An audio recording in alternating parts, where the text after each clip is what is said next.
जिला अध्यक्ष अररिया जो है कुछ बयानबाजी किए होंगे, हमको इसकी जो है पूर्ण रूप से जानकारी नहीं है और इसकी हम जानकारी साझा करने की कोशिश कर रहे हैं। अगर इसमें जो मुकम्मल कोई जानकारी हमें मिलेगी तो हम आपको ज़रूर इसमें बताएंगे। लेकिन जहाँ तक रहा रहमत भाई जो हमारे पूर्व जिला अध्यक्ष है उसको हटाने का, और पार्टी आला कमान ने जो फैसला लिया है उनसे भी हमने बात नहीं किया है। उनसे हम बात करेंगे तब पता लगेगा कि क्यों उसको हटाया गया, क्या उनके ऊपर आरोप था और किस तरह का मतलब मामला है। जब तक बैठे, क्योंकि हमारे जो सदर बिहार है वो अभी मौजूद है नहीं, वो जब आएंगे हमारे क्षेत्र में बिहार में, क्योंकि वो बिहार से बाहर है, तब उनसे बातचीत होगी, तब इसमें पता लगेगा कि वाकई में मामला क्या है। उनकी तरफ से शायद के इशारे से इल्ज़ाम लगाया जा रहा है कि इश्तियाक भाई और आदिल हसन साहब, इन दोनों के द्वारा उन्हें पार्टी से निकाला गया है और वीडियो के ज़रिए उन्होंने बताया भी है, अभी तक उन्होंने सदर साहब या बैरिस्टर साहब के बारे में एक लफ्ज़ भी नहीं बोला है उनकी।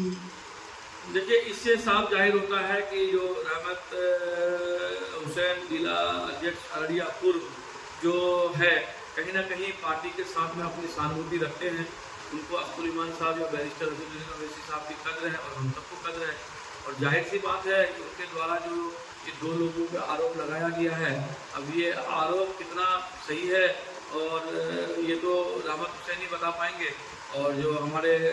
ज्वाइंट सेक्रेटरी और यूथ प्रेसिडेंट हैं आदिल हसन साहब, वही बता पाएंगे। लेकिन कहीं ना कहीं इस तरह का आरोप पिछले दिनों में भी रहा है, तो जाहिर सी बात है कि इसमें पार्टी जो जिम्मेदार लोग हैं, चाहे बैरिस्टर असदुद्दीन ओवैसी साहब हो या जनाब अब्दुल ईमान साहब हो या हमारे जनरल सेक्रेटरी जो है इंजीनियर आफ्ताब अहमद साहब हो, इन लोगों को इस तरह के आरोपों की छानबीन करनी चाहिए। और इस तरह का आरोप में अगर किसी तरह का सच्चाई है तो इन लोगों के ऊपर एक्शन लेना चाहिए। नहीं तो बिहार में जो है पार्टी जो है जिस उरूज के साथ उठी है, कहीं ना कहीं उसी तरीके से कहीं गिर न जाए, इसका हम लोगों को अंदेशा भी है। हम लोग चाहेंगे कि ऐसे आरोप अगर लग रहे हैं तो ये वाकई में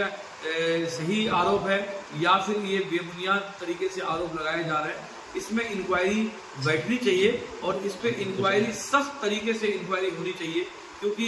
जो है 2020 के इलेक्शन में भी जो है आदिल हसन आज़ाद साहब के ऊपर इस तरह का आरोप लगा था। लेकिन कहीं ना कहीं इस तरह का आरोप जो अगर लग रहा है तो ये पार्टी आला कमान की जिम्मेदारी है कि इस पर संज्ञान लें और इन पे इंक्वायरी बैठाएं कि किस हद तक इस तरह का आरोप सही है, और सही ना है तो कम से कम इस पे खंडन करके अपना प्रतिक्रिया दें कि इस तरह का जो आरोप लगाया गया है रहमत अली के द्वारा, ये बेबुनियाद है, गलत है। और अगर आरोप है तो वो साबित करें और इस तरह के लोगों को पार्टी से हटाएं, क्योंकि अगर इस तरह के लोग अगर पार्टी में रहेंगे तो जाहिर सी बात है, अगर आरोप लग रहा है और आरोप सिद्ध हो जाता है तो इस तरह के लोग अगर पार्टी में बने रहेंगे तो ये आने वाले वक्त में पार्टी के लिए बहुत बड़ा खतरा होगा, जो कि पार्टी के आला कमान कभी नहीं चाहेंगे कि हमारी पार्टी बिहार में किसी तरह का कोई खतरा मोल ले। तो हमने देखा है बहुत ऐसे वीडियोज़ में कि अगर किसी पार्टी के कोई बड़े जिम्मेदार कोई गलत फैसला ले लेता है तो उसका रुजू किया जाता है, उस फैसले को वापस लिया जाता है। लेकिन एमआईएम पार्टी क्यों वो मौका नहीं देना चाहती है? नहीं, देखिए, मैं आपको बताया कि हमारे ये जो घटनाक्रम हुआ है रहमत जिला अध्यक्ष अररिया के साथ, तो आपको भी इस चीज़ का जानकारी है कि हमारा जो बिहार सदर है वो अभी बिहार में मौजूद नहीं है। तो जाहिर सी बात है, जब बिहार में मौजूद नहीं है तो उनके द्वारा किसी तरह का कोई प्रतिक्रिया अभी तक सोशल मीडिया के द्वारा नहीं आने का मतलब है कि वो भी अपने स्तर से कुछ जांच की संभावना रखते होंगे, इसीलिए अभी तक सोशल मीडिया में उनका किसी तरह का कोई बनाया आया नहीं है। और जाहिर सी बात है कि वो अभी कुछ ही दिनों में बिहार पधार रहे हैं, उनके बाद जो है उनके पास आप लोग खुद ही पहुँचेंगे और सोशल मीडिया के द्वारा जो है आप लोग को उनके द्वारा बयान मिलेगा कि आखिर रहमत हुसैन साहब के साथ जो इस तरह का घटना हुआ है तो ये घटना किस तरह का सही है। उनके द्वारा जो आरोप लगाया गया है पार्टी के कुछ ओहदेदारों को, जाहिर सी बात है कि इस तरह का आरोप लगना अब सही है या गलत है, इसका खंडन हमारा सदर अब्दुल ईमान साहब और जो जनरल सेक्रेटरी है इंजीनियर आफ्ताब साहब ही बेहतर बता पाएंगे। इसीलिए हम लोग जो है इस तरह के मामले में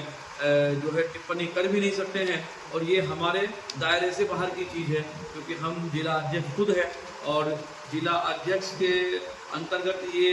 जिला का अदर जिला का जो पदभार आता नहीं है। तो जाहिर सी बात है कि जो पटना टीम में जो सेंट्रल टीम में बैठे हुए बिहार टीम में ये उन्हीं की जिम्मेदारी है, और इस तरह का आरोप चाहे वो गलत है या सही है उनका खंडन तो